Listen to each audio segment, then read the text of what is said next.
अस्सलाम वालेकुम जी, मैं हूं ज़िया बलोच। उम्मीद है आप खैरियत की बेहतरीन हालत में होंगे। सामीन, आज के इस वीलॉग का आगाज़ मैं करना चाहूँगा। एक बहुत पुराना शेर मुझे याद था, मैंने पढ़ा था, और वो ये शेर था कि बात किरदार की होती है वगरना आरिफ, बात किरदार की होती है वगरना आरिफ, कद में तो साया भी इंसान से बड़ा होता है। ये सारा मामला किरदार पर होता है। उसमें यह नहीं होता कि कोई शख्स छोटे ओहदे पर है, बड़े ओहदे पर है, बल्कि उसका जो किरदार होता है वो इस बात का तयन करता है कि वो शख्स बड़ा है या छोटा है। और कद भी नहीं होता, बाज़ का छोटे कद के लोग बड़े इंसान होते हैं और कुछ बड़े कद वाले बड़े बोने और पस्ता कद होते हैं। मैं एक नए अंदाज में आपको जनाब दो कंपैरिजन करना चाहूंगा। आपने पिछले दिनों देखा कि जस्टिस मंसूर अली शाह और जस्टिस काजी फाइज ईसा के हवाले से तकाबुल किया जाता रहा कि जस्टिस काजी फाइज ईसा इस वक्त लंदन में मौजूद हैं और जो शख्स उन्हें मिलता है उन्हें गालियां देता है, उनको लानतें उन पर डालता है, उनको जनाब बुरा भला कहता है और कुछ नहीं तो थूक देता है उन पर। और उनकी अहलिया भी इस हवाले से बड़ी तंग है। उन्होंने तो बल्कि यहां तक कहा कि पीटीआई वालों हमारी जान छोड़ दो। काश उन्हें उस वक्त याद होता जब ये खुदा के लहजे में बोल रहे थे और अपने आप को समझते थे। लेकिन दूसरी तरफ एक और जज साहब है जनाब, वो उम्रा करने के लिए गए, जो शख्स मिलता है उनसे हाथ मिलाने की कोशिश करता है, सेल्फी लेने की कोशिश करता है, उन्हें दुआएं देता है। हालांकि उनसे ओहदा छीन लिया गया, वो चीफ जस्टिस बनने वाले थे, साजिश के तहत, महल्लाती साजिश के तहत उनसे वो ओहदा उनको नहीं दिया गया और वो सीनियर होकर भी जूनियर बन के जनाब इस वक्त बैठे हुए हैं। और उन्होंने फिर कबूल कर लिया एक और जज साहब को, जो उनके पुराने साथी थे जस्टिस याहिया अफरीदी, उनको चीफ जस्टिस कबूल कर लिया। लेकिन इस वक्त पाकिस्तान के तमाम लोगों की हमदर्दियां वो जस्टिस मंसूर अली शाह साहब के साथ हैं। और दूसरी तरफ जो सबसे ज्यादा गुस्सा है, जो सबसे ज्यादा जनाब लोगों को भड़ास निकालनी है, वो जस्टिस काजी फाइज ईसा के खिलाफ निकालनी है। लोगों को धमकियां दी जा रही हैं कि जनाब हम आपके पासपोर्ट कैंसिल कर देंगे, शनाख्ती कार्ड कैंसिल कर लेंगे। वो कहता है जो कुछ करना है तुम कर लो, हमने इनको लानते लाजमी भेजनी है। पिछले दिनों जनाब डॉक्टर मुहीद पीरजादा साहब ने एक बद्दुआ दी थी और कहा था कि अल्लाह करे जस्टिस काजी फाइज ईसा और सरीना ऐसा कहीं भी सुकून ना पाए। और लगता ऐसे है कि जब तक कि वो अल्लाह ताला से और पाकिस्तान के अवाम से सच्चे दिल से जनाब माफी नहीं मांगते, शायद उनको सुकून ना मिले। और इस माफी का भी क्या फायदा? आपने 2 साल तक सितम किए, आपने 2 साल तक जुल्म किए, पाकिस्तान मुल्क के साथ किए, वहां की जमहूरियत के साथ, वहां के इंसानों के साथ आपने जुल्म किए और फाशिज्म को जनाब प्रोटेक्ट किया है। अल्लाह भी कैसे माफ करेगा? अल्लाह कहता है कि मैं, मेरी इबादत के मुतालिक कोई मामलात हो तो मैं माफ कर देता हूं, लेकिन जब जहां तक हुकूकुल इबाद की बात आती है तो मैं माफ नहीं करता। मैं जनाब आज आपको थोड़ा सा कंपैरिजन 2 जजों का और बताना चाहता हूं। एक है जनाब वही जस्टिस काजी फाइज साहब, जो चीफ जस्टिस ऑफ पाकिस्तान रहे हैं जनाब, जिनके बारे में था कि सबसे ताकतवर तरीन चीफ जस्टिस हैं। और दूसरे हैं जनाब इस्लामाबाद हाई कोर्ट के जस्टिस मियां गुल हसन औरंगजेब साहब। वो सिर्फ इस्लाम चीफ जस्टिस भी नहीं है, इस्लामाबाद हाई कोर्ट के एक आम जज हैं। फर्क मैं ये दिखाना चाहता हूं कि जब जस्टिस काजी फाइज ईसा का दौर था, क्या रौनक थी, क्या जनाब उनका जोबन था, अरूज था, वो अपने को वाकई खुदा समझते थे। एतजाज अहसन ने बड़ी खूबसूरत पिछले दिनों बात की। उसने कहा जी जज जो आता है वो पहले 6 महीने तक तो जज रहता है, पहले 6 महीने तक तो इंसान रहता है, बाद में वो खुदा बन जाता है। उसकी वजह भी साइकोलॉजिकल उसकी वजह भी बताते हैं। वो कहते हैं जब तमाम लोग जो उसके इर्द गिर्द मौजूद होते हैं, चाहे एक पार्टी का वकील हो, दूसरी पार्टी, पढ़े लिखे लोग होते हैं जनाब, टाई शाई पहन के और सुबह हाजिर होते हैं, अमला तो उनका मातहत होता ही होता है। ये जो पढ़ा लिखा वकला का जनाब जो तबका है, वो भी उनको सुबह सुबह my lord my lord my lord कहता है। और माई लॉर्ड का जो उर्दू तर्जमा है खुदा बंदा खुदा बंदा खुदा बंदा। और जब मुसलसल उसको माई लॉर्ड माई लॉर्ड खुदाबंद खुदाबंद खुदाबंद कहा जाता है तो 6 महीना मैक्सिमम, उसके बाद वाकई वो खुदा बन जाता है। उसके लहजे में, उसके स्टाइल में वाकई फिर खुदा खुदा बोलने लगता है। यही सूरत हाल जनाब जस्टिस काजी फाइज ईसा साहब की थी। उनसे एक मरतबा कहा गया, उसने कि ये केस, उन्होंने कहा जी ठीक है बड़ा इंपॉर्टेंट है, मैं समझता हूं बड़ा इंपॉर्टेंट, लेकिन मैं नहीं लगाता, मैं केस लगाता ही 10 साल नहीं लगाता, क्या कर लोगे, क्या करना है तुम, क्या कर लोगे? क्या कहा था काजी साहब ने, जरा मुलाहिजा फरमाएं। आपने दरखास्त दी, बहुत अहम केस है, अर्जेंट केस है, मैं नहीं लगाता हूं, मेरी मर्जी। सिर्फ जवाब दे दीजिए, मेरी मर्जी। मैं 10 साल उस केस को नहीं लगाऊं, मेरी मर्जी। आपका ये केस आपने फाइल किया, ठीक है, मैं नहीं लगाता इसको। आप क्या कर लोगे? कुछ भी नहीं कर सकते हैं, आपके हाथ पैर कटे हुए हैं। एक तरफ जनाब ये किबरियाई थी और दूसरी तरफ आजिजी है। आजिजी किसकी है? जस्टिस मियां गुल हसन औरंगजेब साहब की है। गुज़श्ता रोज उन्होंने एक केस की समाअत की, आजम स्वाति की, जनाब ये रिमांड का केस था और पाकिस्तान की तारीख के मुतनाज़ा तरीन जज लोअर जुडिशरी से अबुल हसनात मोहम्मद जुल्कुरनैन साहब, और उन्होंने जनाब एक पुराने केस का रिमांड दे दिया। रिमांड पे रिमांड दिए जा रहे हैं जो कानून इजाजत नहीं देता। ये केस आया जस्टिस मियां गुल हसन औरंगजेब साहब, उन्होंने कहा जी ये क्या कर रहे हो, मतलब इस ऐसा जुल्म तो पूरे दुनिया की किसी अदालत में नहीं होता जो नाइंसाफी यहां कर रहे हो। उन्होंने एक दो रिमार्क्स दिए कि इनके मुतालिक जनाब हमने पहले भी कहा था कि इनको जनाब यहां से हटा दिया जाए, क्यों नहीं हटाया जा रहा, ये यहां पर सियासी रोल सियासतदानों को प्रोटेक्ट क्यों कर रहे हैं, इस किस्म के उन्होंने अल्फाज अदा किए। और मेरा ख्याल में बिल्कुल दुरुस्त, उसमें कोई खामी नहीं है। किसी भी जनाब आप जाकर पैरामीटर्स पर उनको जाकर परख लें, वो बिल्कुल दुरुस्त हैं, वो बिल्कुल दुरुस्त अल्फाज है। लेकिन आज जस्टिस मियां गुल हसन औरंगजेब साहब को जब आज उन्होंने उसको रिव्यू किया, उनका कहना यह था कि चूंकि मेरे सामने अबुल हसनात मोहम्मद जुल्कुरनैन नहीं थे, लिहाजा उनकी गैर मौजूदगी में मैंने ये रिमार्क्स पास किए हैं, तो मुझे ये पास नहीं करने चाहिए थे। मैं वो बात जो अपने फैसले में लिख नहीं सकता, मुझे वो रिमार्क्स में भी नहीं देनी चाहिए। दिस इज द ग्रेटनेस, ये है अजमत। एक तरफ खुदाई लहजे में बोलने वाला और दूसरी तरफ नहीं, मैंने गलत किया है, ये दुरुस्त नहीं होना, और रजू कर लेना।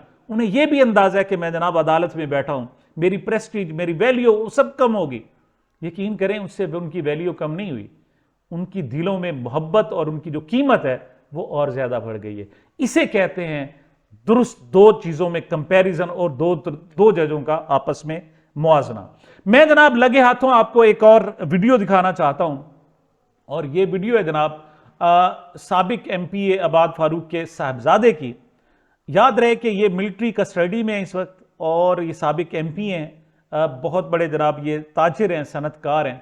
उनका एक बेटा उनकी सिर्फ बाप की जुदाई की वजह से वो शहीद हो, उसे मैं शहीद कहूंगा, मौत के मुंह में नहीं चला गया, वो मर नहीं गया, बल्कि कहूंगा शहीद हो गया, और उसकी शहादत का जिम्मेदार हमारा पूरा का पूरा निज़ाम है। और जब वो उनको बड़ी मुश्किल से जनाब अपने बेटे के जनाजे के लिए भेजा गया, इस आलम में कि जब वो जनाजा पढ़ रहे थे तो उनके पीछे जो जनाब शलवार में एक सिक्योरिटी एहलकार ने हाथ पकड़ा हुआ था, बांधा, उसको पकड़ा, नाड़े से पकड़ा हुआ था जनाब, अजारबंद से पकड़ा हुआ था, ये हालत थी।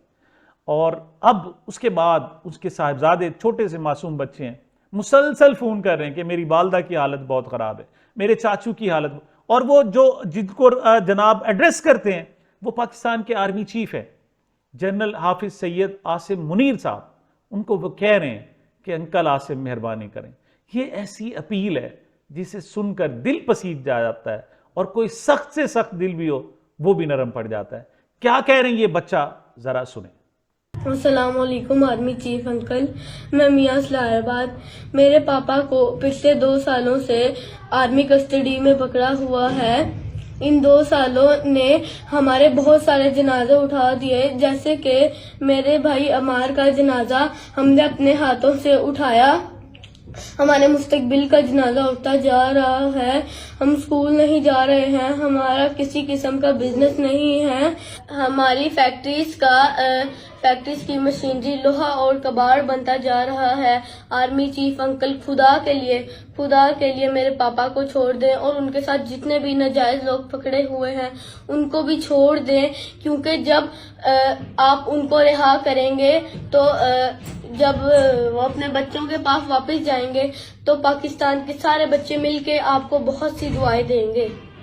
मुझे यकीन है कि हालात पहले ही तब्दील हो रहे हैं, पहले ही मामला ठीक हो रहे हैं, चीज़ें सीधी हो रही हैं। 5 नवंबर की वजह से या 25 अक्टूबर किसी भी वजह से, मुझे यकीन है कि ये मामला भी हमारे आर्मी चीफ ज़रूर हल करेंगे, सोचेंगे, देखेंगे, और इसमें गुंजाइश बनती है। देखें, आप जितना मर्जी अड़ते रहें, कहते रहें जनाब कि ये पाकिस्तान के लोग नहीं दहशतगर्द हैं, ये दहशतगर्द नहीं है, ये पाकिस्तानी लोग हैं। आप 100 कहते रहें कि 9 मई को हमला किया गया, 9 मई को हमला नहीं किया गया, एहतजाज किया गया। आपको हमले और एहतजाज में फ़र्क करना होगा।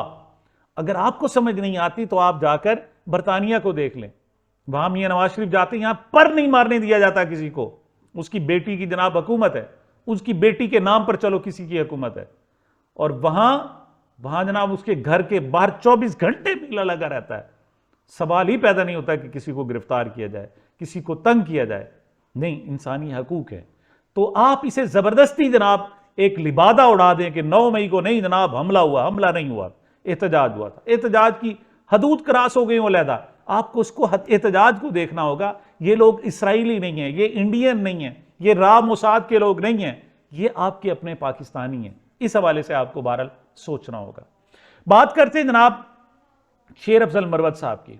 वो कहते हैं जनाब के जिसे कहते हैं कि नादान दोस्त से अक्लमंद दुश्मन जो है वो अच्छा होता है। शायद इस हवाले से अब्दुल हमीद अदम का एक शेर है कि अदम खलूस के बंदों में एक खामी है, सितम ज़रीफ बड़े जल्दबाज होते हैं। तो मुझे ऐसे लगता है कि शेर अफजल मरवत भी बड़ा जल्दबाज आदमी है। वो इमरान खान साहब से मुलाकात करने गया और वापस जब आया है तो उसने आगाज़ किया है कि जब जी मैं इमरान खान साहब से मिलने गया तो आगे मेरी गीबत की जा रही थी। यहां से तो वो आगाज़ करता है, जी मुझे कमेटी में रखा जाएगा। मामलात सेटल हो चुके हैं जनाब, और उन्हें एक मरतबा फिर मौका दिया जा रहा है कि वो आकर अपना रोल प्ले करें, लेकिन आगाज में ही वो गड़बड़ करने।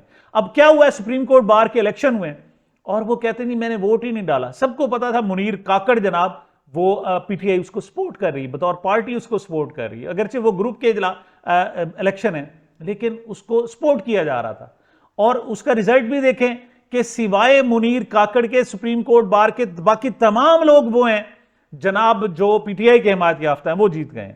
लेकिन हुकूमत धांधली के जरिए और जितवाने में मामूली बर्तरी से जितवाने में कामयाब हो गई। लेकिन शेर अफजल मरवत कहते हैं जनाब चूंकि मेरा हामिद खान साहब से जनाब दुश्मनी है लिहाजा मैं तो वोट देने नहीं गया, मैं तो घर में पड़ा रहा हूं। क्या कह रहे हैं जरा मुलाहिजा फरमाएं। मैं आपको अपनी मिसाल दूं, हामिद खान साहब की वजह से मेरा जी नहीं करता था कि मैं उनके उम्मीदवार को वोट दूं, और उनकी वजह से उनको भी नहीं दे सकता था, तो घर में पड़ा रहा, वोट ही नहीं डाला। आपने वोट ही नहीं डाला? नहीं डाला। तो ये तो आपने अपनी पार्टी को नुकसान किस तरह पार्टी में मुझे किसी ने, देखिए हामिद खान साहब जो हैं वो रोजाना मेरे खिलाफ कोई ना कोई ये ले आते हैं। ये भी शेर है ना कि मैंने मुखालिफत नहीं की वरना काफी वोट था मेरा, वरना आप वोट डलवा भी सकते थे। तो आपके पास कितना वोट था वकीलों का जो आप सदर को डलवा सकते थे? मैं कोई 30-40 वोट। 40 वोट तो बहुत वोट था और आपने नहीं डलवाया? नहीं, मुझे कोई बता सकते हैं कोई मेरे पास वोट मांगने आया हो?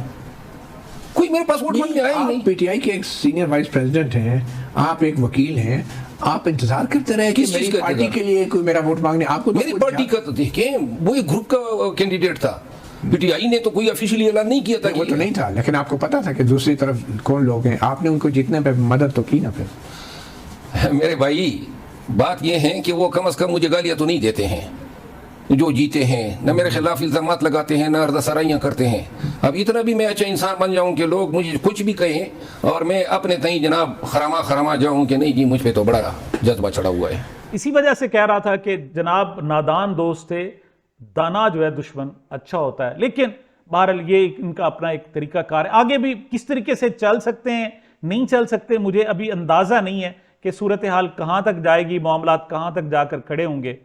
एक खबर है जनाब मेरे पास के काजी फाइजा की जानिब से सुप्रीम कोर्ट के बाहर तामीर कराई गई इंसानी हकूक की यादगार की तफसीलात तलब कर ली गई हैं।